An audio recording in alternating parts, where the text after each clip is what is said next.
Update muna nga tayo sa mundo ng basketball sa Gilas, Pilipinas. Ito nga missing piece ng Gilas o mga kulang na piyesa.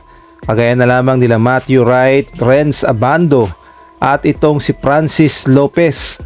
Bakit nga ba hindi kasama sa Gilas, Pilipinas pool ni Coach Tim Cone? Ngunit bago tayo magpatuloy, pakipindot naman ang like, subscribe at ang notification bell para updated ka sa susunod kong i-upload.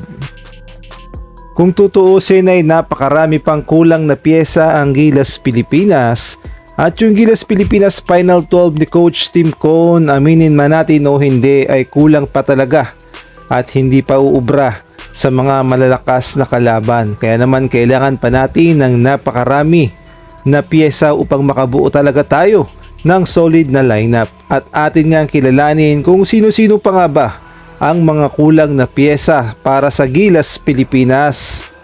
At unahin na nga natin itong si Renz Abando na alam nating lahat na mayroong athleticism na kailangan ng Gilas Pilipinas at ito rin yung pampahype sa crowd dahil si Renz Abando ang inaabangan ng ating mga Gilas Pilipinas fans at panigurado yung mga kalaban natin ay magugulat sa lakas ng talon at dunk ni Renz Abando. Kumbaga si Renz Abando ang magsisilbing buhay para sa Gilas Pilipinas.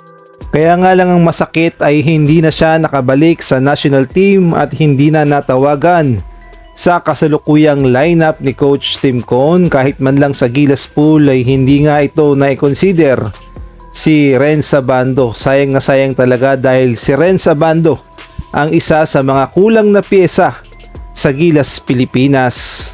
Ang sunod naman na kailangan na piyesa ng Gilas Pilipinas, ito nga si Francis Lopez na sinasabing future ng Gilas Pilipinas dahil maasahan sa opensa-depensa at kayang makipagsabayan sa mga malalaking player at kaya kang dakdakan sa iyong pagmumuka. Ganyan nga kalakas itong si Francis Lopez at kinukonsider pa nga siya na the big thing ng Gilas Pilipinas. At ayon pa nga sa mga report ay inihahanda pa nga itong si Francis Lopez sa sistema ng Gilas Pilipinas paghahanda sa 2027 World Cup. Kaya nga lang ang nakakalungkot, nasaan si Francis Lopez? Bakit wala sa lineup ngayon ng Gilas Pilipinas? At ang pinakahuli nga na kailangan na piyesa ng Gilas Pilipinas, ang legit at consistent shooter na si Matthew Wright na minsan nang ipinakita ang kanyang performance sa Gilas Pilipinas at sharp shooter talaga ito.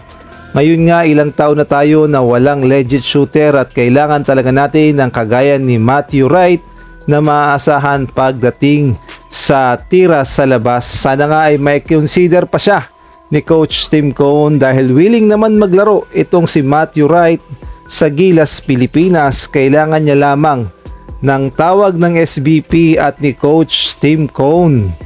Ngunit ang nakakalungkot nga lang, ilang beses na siyang nagpahiwatig na gustong bumalik. Bakit nga ba ayaw pa siyang isama sa Gilas pool? Ngunit ang malaking tanong, baka naman may rason itong si Coach Tim Cone kung bakit ayaw magdagdag ng piyesa. Ating ngang alalahaning 25 times champion itong si Coach Tim Cone at isa siya sa may tuturing na GOAT pagdating sa mga coach sa PBA at sa international game.